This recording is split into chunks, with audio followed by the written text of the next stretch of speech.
Damos comienzo a un nuevo programa.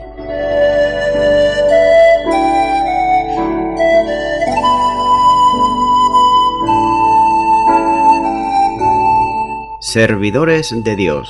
Quien te habla es Manuel Cornejo.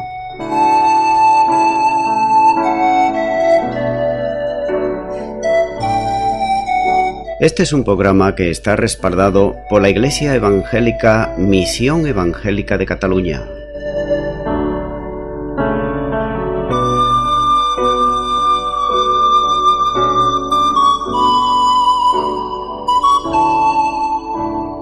Estamos situados en la ciudad de Sabadell, en la avenida Matadepera número 239.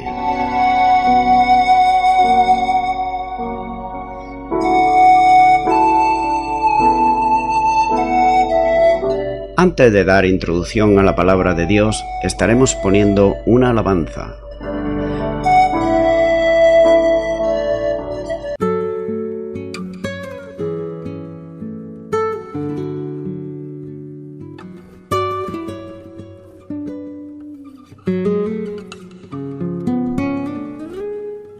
El que habita al abrigo de Dios morará bajo sombras de amor. Sobre él no vendrá ningún mal y en sus alas feliz vivirá.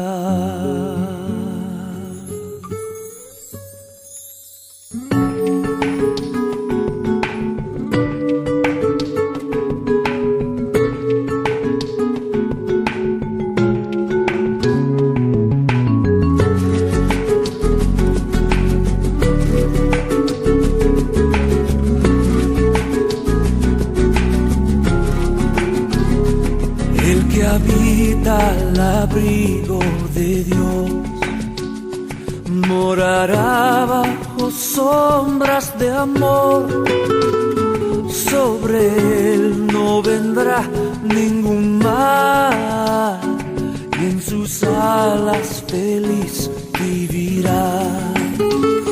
Oh, yo quiero habitar al abrigo de Dios. Solo allí encontraré paz y profundo amor. Mi delicia es con él, comunión disfrutar y por siempre su nombre alabar.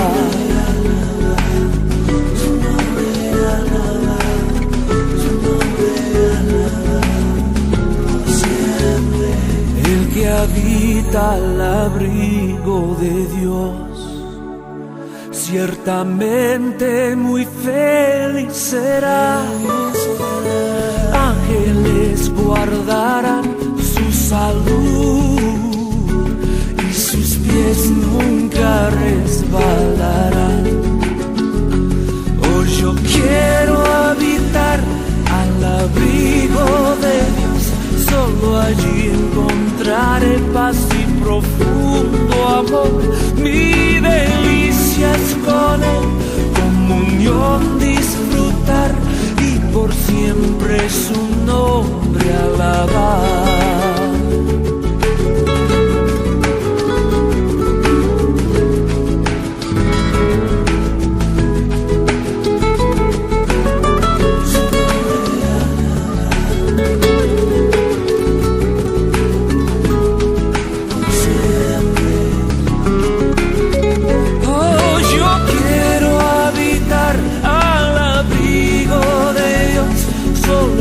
Encontraré paz y profundo amor. Mi delicia es con él, comunión disfrutar y por siempre su nombre alabar. Y por siempre su nombre alabar. Y por siempre su nombre alabar.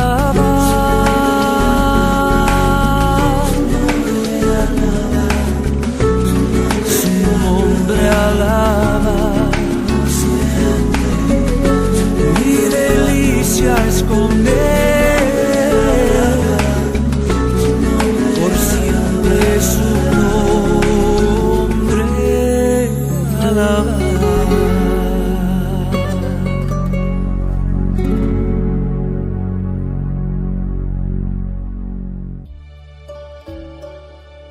Y tras la pausa musical ya estoy nuevamente con todos ustedes para estar compartiendo la palabra de Dios. En esta ocasión será en el libro de los Hechos, capítulo 11, a partir del versículo 1, donde nos dice la palabra de Dios.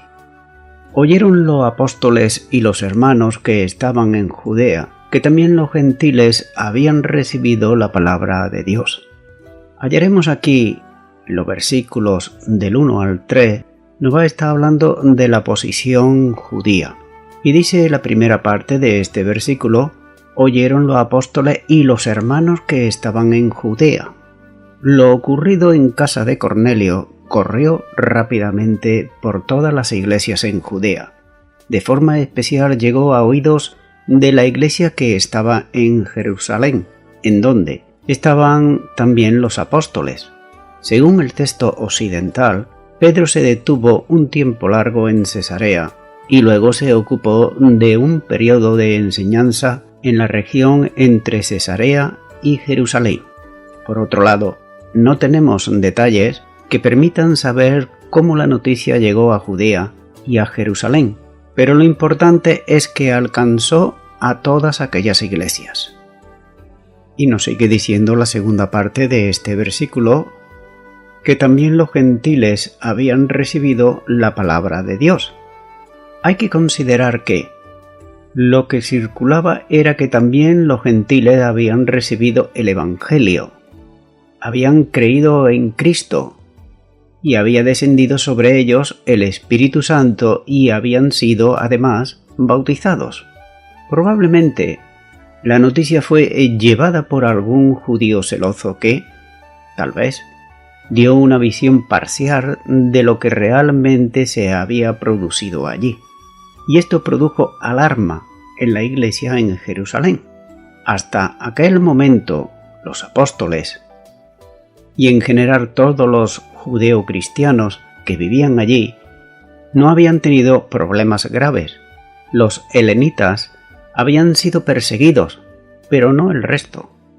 Si la noticia de la conversión de gentiles y sobre todo la acción que tenía con todo aquello el apóstol Pedro llegaba a oídos de los sectores más radicales de los religiosos en Jerusalén, ¿qué es lo que podría pasar? Pues podría traer como consecuencia una persecución más generalizada. En las iglesias en Judea, y especialmente la de Jerusalén, había un sector muy poco proclive a relacionarse y además a integrarse con los gentiles.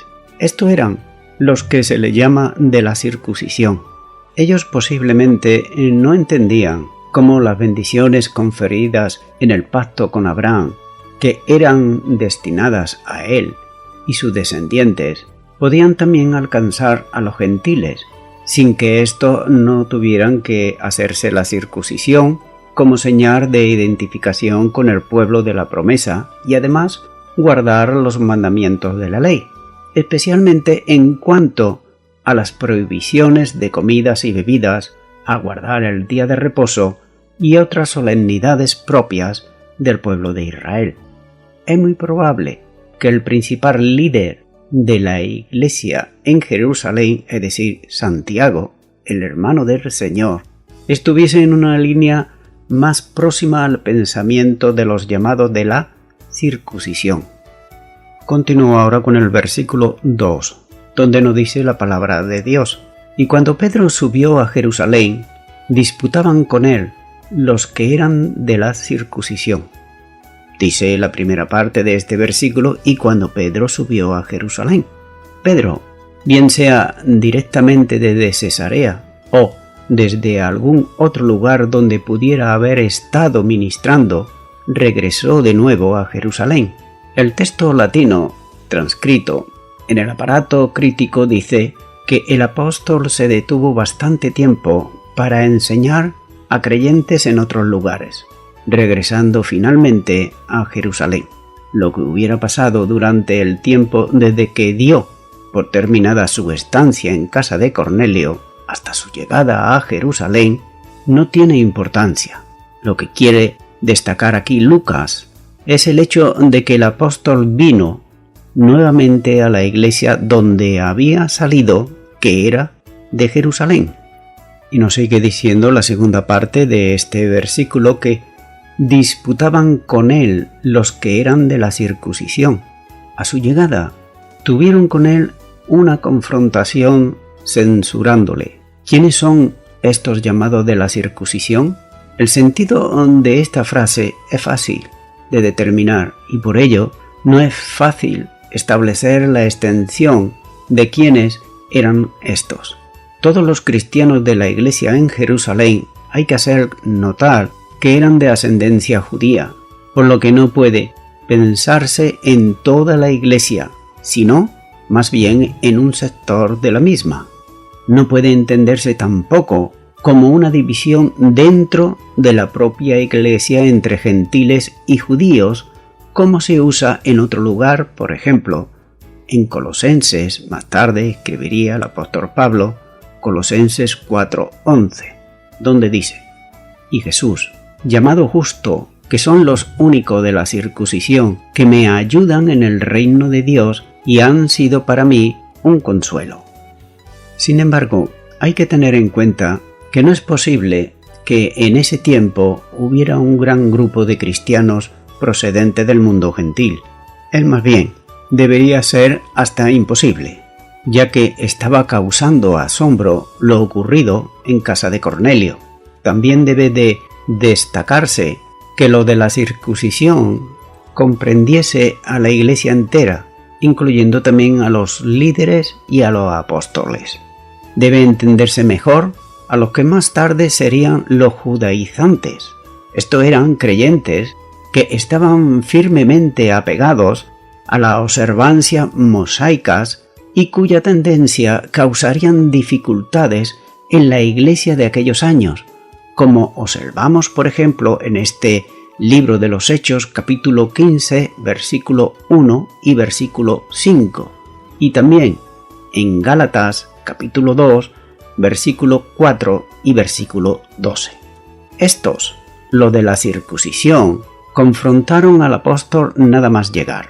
Es notable observar que los legalistas se atrevan a enfrentarse con el mismo apóstol, sin tener en cuenta tan siquiera su autoridad como tal. Los legalistas de entonces eran sectarios, con un incorrecto celo de la ley, insistiendo que no debía haber relación social alguna entre circuncisos y los incircuncisos. El legalismo produce siempre los mismos problemas en todo lugar y en cualquier momento, y genera la misma situación en cualquier tiempo.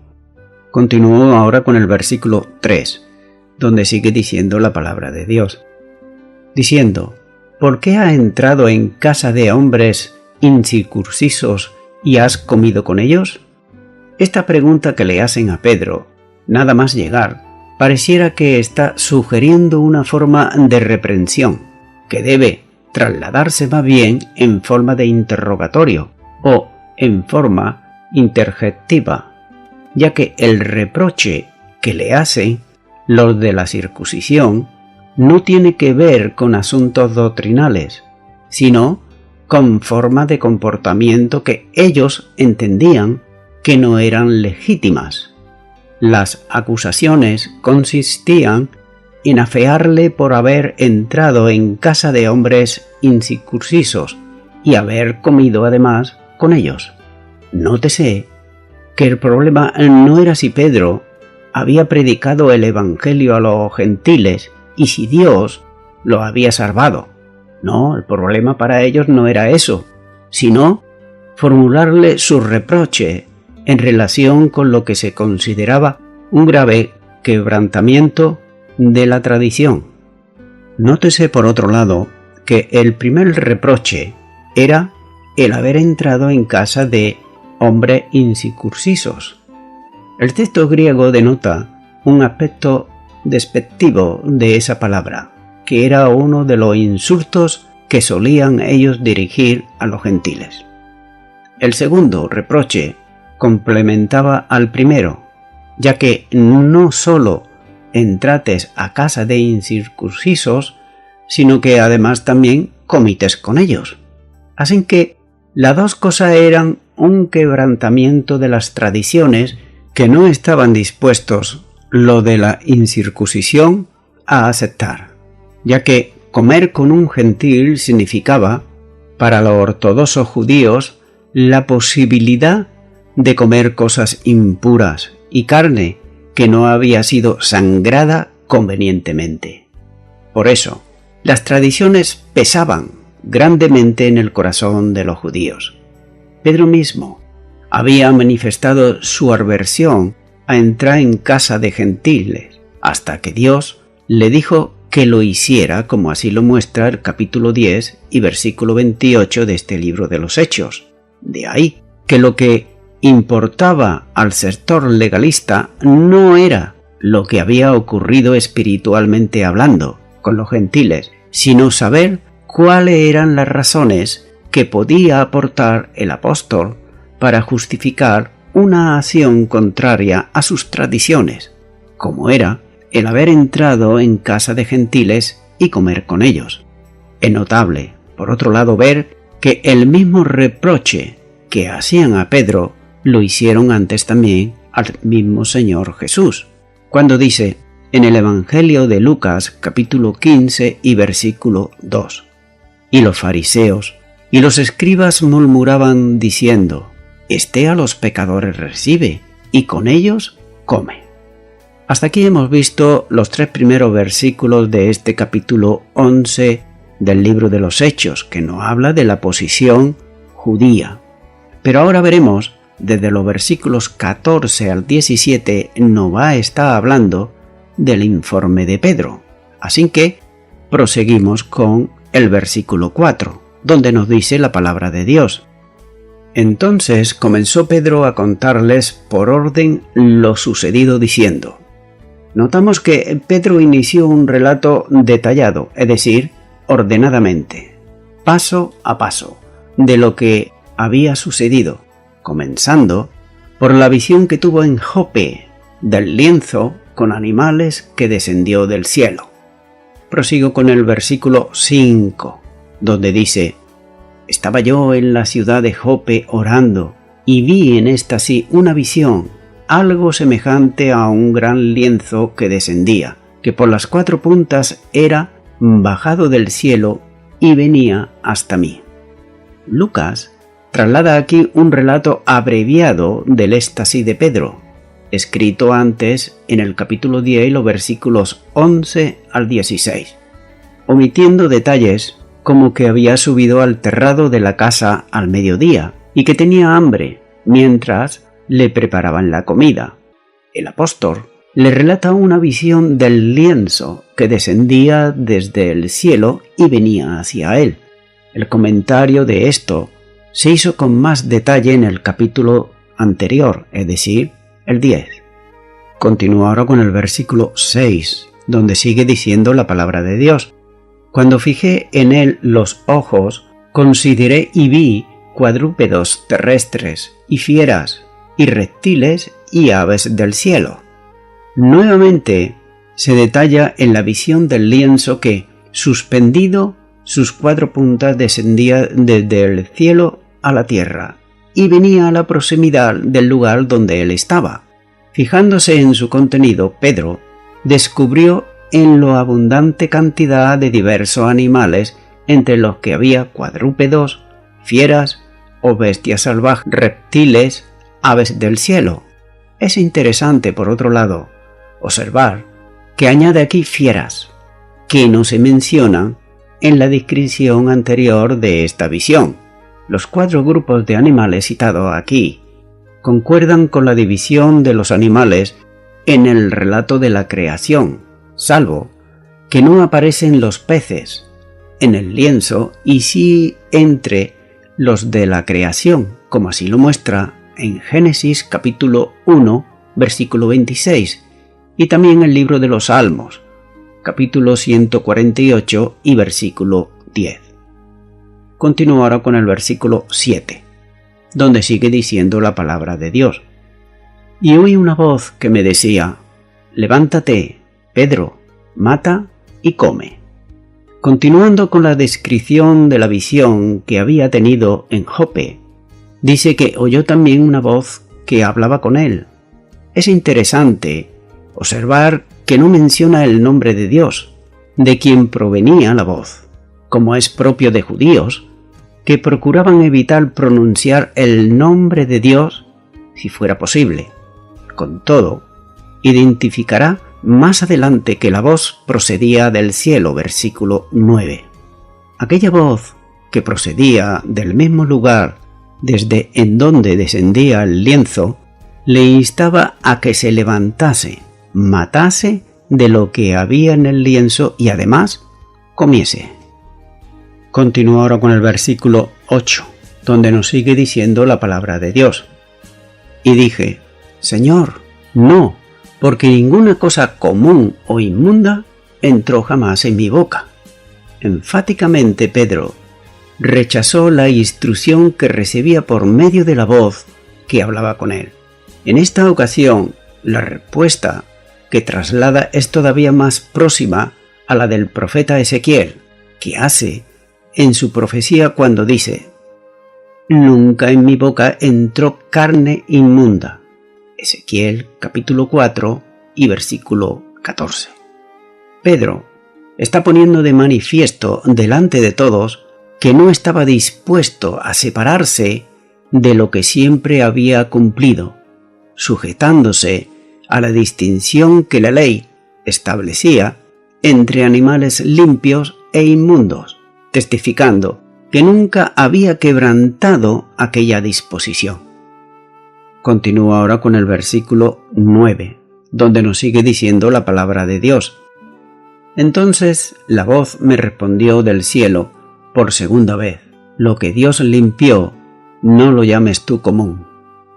A la negativa de Pedro de comer de lo que había en el lienzo, siguió una segunda manifestación audible de la voz que procedía del cielo, haciéndole ver que aquello que Dios había purificado, esto es, los animales, para la comida del hombre, no debía considerarlos él como algo impuro, inmundo o común.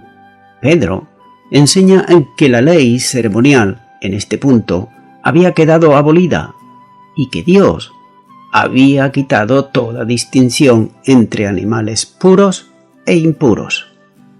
Continúo con el versículo 10, donde nos sigue diciendo la palabra de Dios.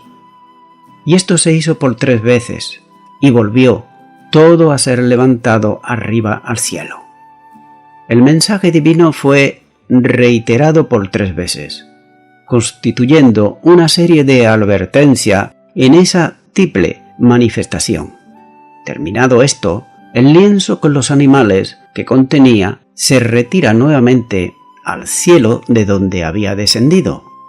Continúa ahora con el versículo 11, donde nos sigue diciendo la palabra de Dios.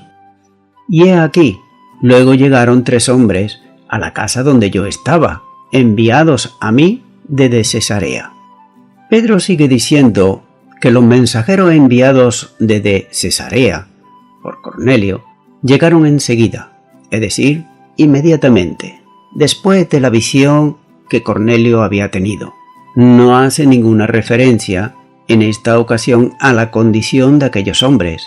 Sin embargo, todos los oyentes sabían que estos hombres no eran judíos, sino gentiles.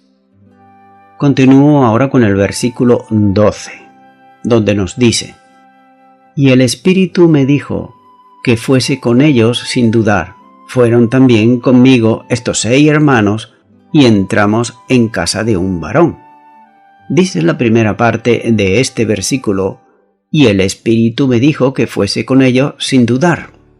Pedro da a entender que él también tenía reparos en una relación personal con los gentiles, pero que sin embargo esos reparos fueron superados porque el Espíritu mismo le instruyó para que no tuviera reparo en ir con los gentiles.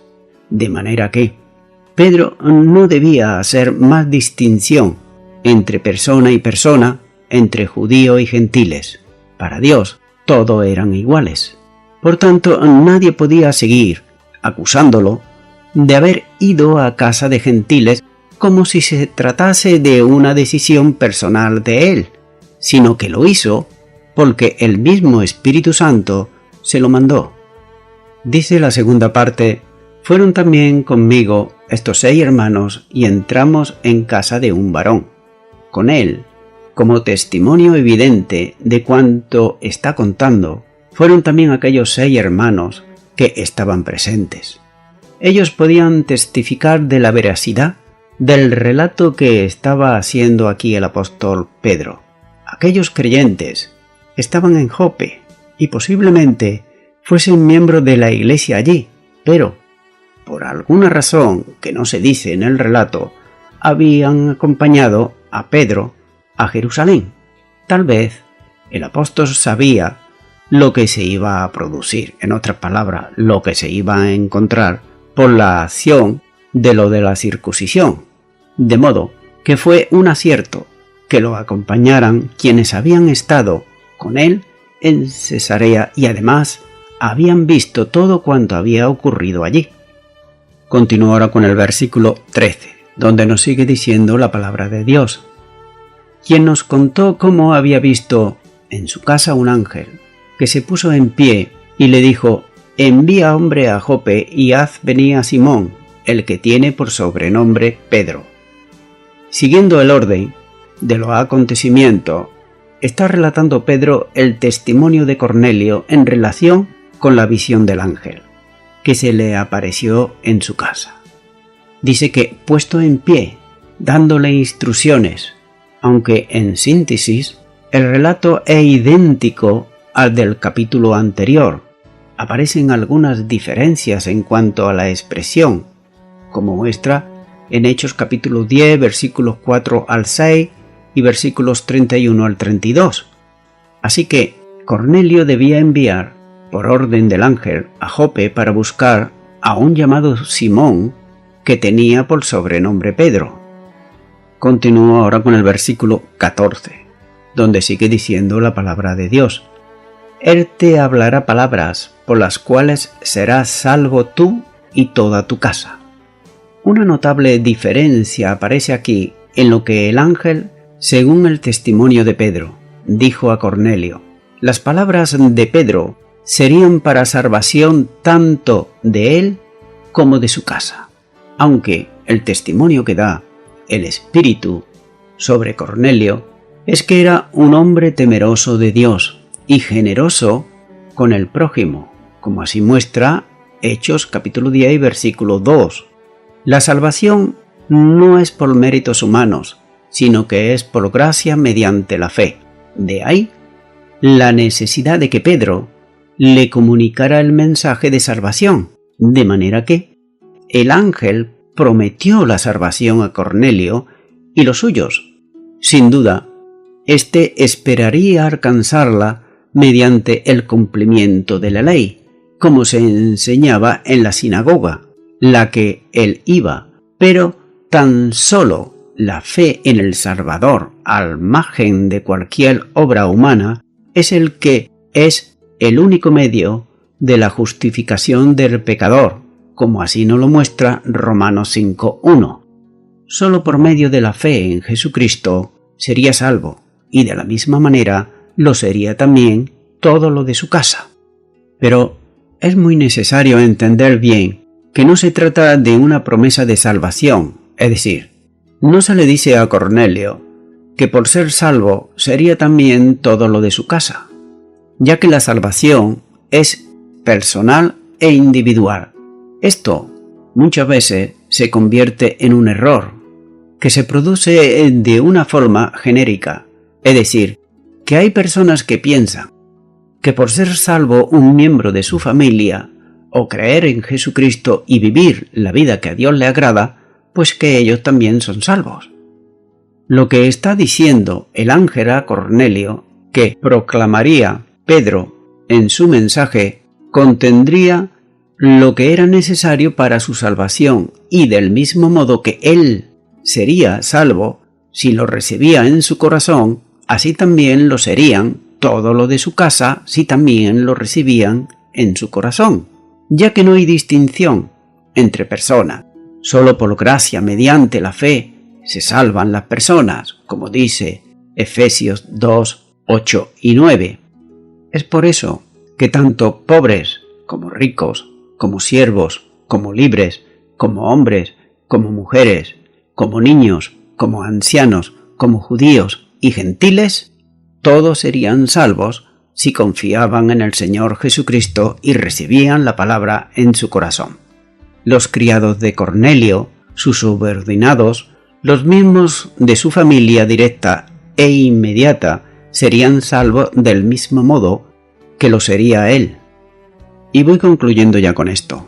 Como he dicho antes, Efesios 2, 8 y 9 nos dice la palabra de Dios: porque por gracia sois salvos, por medio de la fe, y esto no es de vosotros, pues es don de Dios, no por obras, para que nadie se gloríe. Estimado y estimada oyente, si Dios movió a personas para que se le predicase el Evangelio y fueran salvas, es porque estas personas estaban en cierta manera dispuestas a buscar a Dios y además a hacer su voluntad. Por eso, ahora es el momento que tú voluntariamente también puedes recibir a Cristo en tu corazón como Señor y Salvador. Por eso, yo te invito en este momento a que tú puedas orar conmigo una oración de arrepentimiento a Dios. Si nunca antes lo ha hecho, ora conmigo y repite esta oración y di: Señor Jesús, vengo delante de ti, creyendo que tú morites por mis delitos y pecados, que tú pagates el precio por mi pecado en la cruz del Calvario. Yo lo creo firmemente. Por eso, ahora te acepto como mi Señor y como mi Salvador.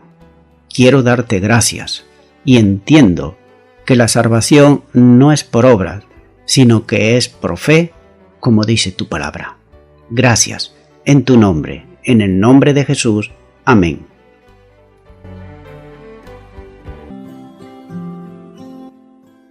Amigo y amiga oyente, si tú has hecho esta oración de todo tu corazón, te recomiendo que comiences en primer lugar a orar a Dios en el nombre de Jesucristo. Orar a Dios no es rezar, sino que es hablar con una persona. También te recomiendo que leas la palabra de Dios. Comienza por los evangelios si no lo has hecho nunca. Y también te recomiendo que para que puedas crecer espiritualmente, te congregues en una iglesia cristiana evangélica donde se predique, se enseñe y se practique la sana doctrina y la palabra de Dios. Congrégate ahí y con el tiempo crecerás espiritualmente y podrás servir al Señor Jesucristo. Que Dios te bendiga. Y a toda la audiencia, nuevamente ya me estoy despidiendo de todos ustedes y será hasta el próximo programa. Que Dios os bendiga a todos.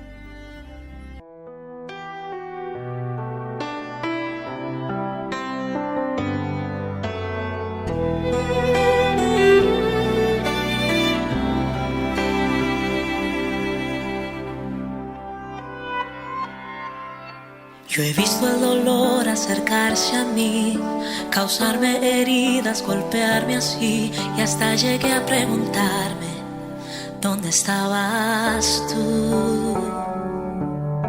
He hecho preguntas en mi aflicción, buscando respuestas sin contestación, y hasta dudé por instantes de tu compasión.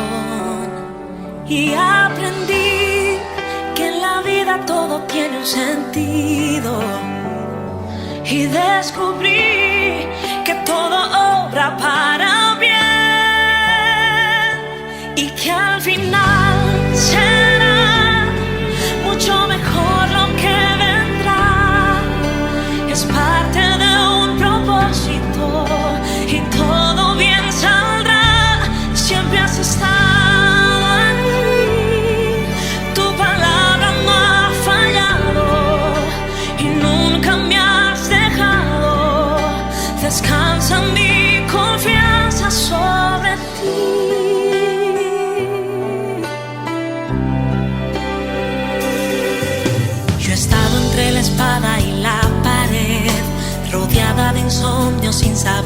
mujer, pidiendo a gritos tu intervención. A veces me hablaste de una vez, en otras tu silencio solo escuché. Qué interesante tu forma de responder. Y aprendí